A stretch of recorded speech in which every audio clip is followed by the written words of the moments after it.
Hi dears, welcome back to my YouTube channel. അപ്പോൾ നമ്മളിപ്പോൾ പോകുന്നത് മധൂര് സിദ്ധിവിനായക ടെമ്പിളിലേക്കാണ് കേട്ടോ.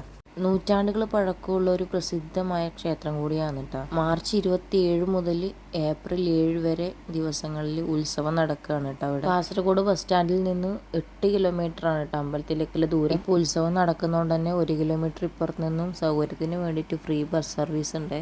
അമ്പലത്തിൽ വരുന്ന എല്ലാവർക്കും ഫ്രീ ആയിട്ട് പത്തൊക്കെ കൊടുക്കുന്നുണ്ട് കേട്ടോ. ഈ ചൂടുള്ള ഒരു കാലാവസ്ഥയിൽ അത് കിട്ടുന്നത് വലിയൊരു കാര്യമാണ്. ബസ് ഇറങ്ങിയാലും അമ്പലത്തിലേക്ക് കുറച്ചും കൂടി നടക്കണം കേട്ടോ. മധൂർ ക്ഷേത്രം എന്ന് കേൾക്കാറുണ്ടെങ്കിലും ഞാൻ ഇവിടെ വരുന്നത് ആദ്യമായിട്ടാണ് കേട്ടോ. അത്രയ്ക്ക് ഒരുപാട് ജനങ്ങളുണ്ട് കേട്ടോ. പക്ഷെ അതെല്ലാം അവർക്ക് നിയന്ത്രിക്കാൻ പറ്റുന്നതാണ് വലിയൊരു കാര്യം. ഉത്സവം നടക്കുന്ന എല്ലാ ദിവസവും ചോറുണ്ട് കേട്ടോ. സ്ഥല സൗകര്യം ഒരുപാടുണ്ട്. ഭക്ഷണശാലയാണെങ്കിലും വലുതാണ്. പക്ഷെ ഒരു കാര്യമേ ഉള്ളൂ, ഫുള്ള് ചളിയും വെള്ളവും ഒക്കെയാണ്. ചിലപ്പോൾ തെന്നി വീഴും. ഒരുമിച്ച് എത്രയോ പേർക്ക് ഇരിക്കാവുന്ന സീറ്റ് അത്രയും അവിടെയുണ്ട്. അത് പോരാണ്ട് പ്ലേറ്റിലും കൂടി ചോറ് അപ്പുറത്ത് കൊടുക്കുന്നുണ്ട് കേട്ടോ. ചോറ് പച്ചരി ചോറാണെങ്കിലും ഒരുപാട് കറികൾ ഉണ്ടായിരുന്നു. സാധാരണയായിട്ട് കണ്ടുവരുന്നത് അമ്പലങ്ങളിൽ 2-3 കറികൾ മാത്രമാണ്. പക്ഷെ ഇവിടെ അങ്ങനെയല്ല കേട്ടോ.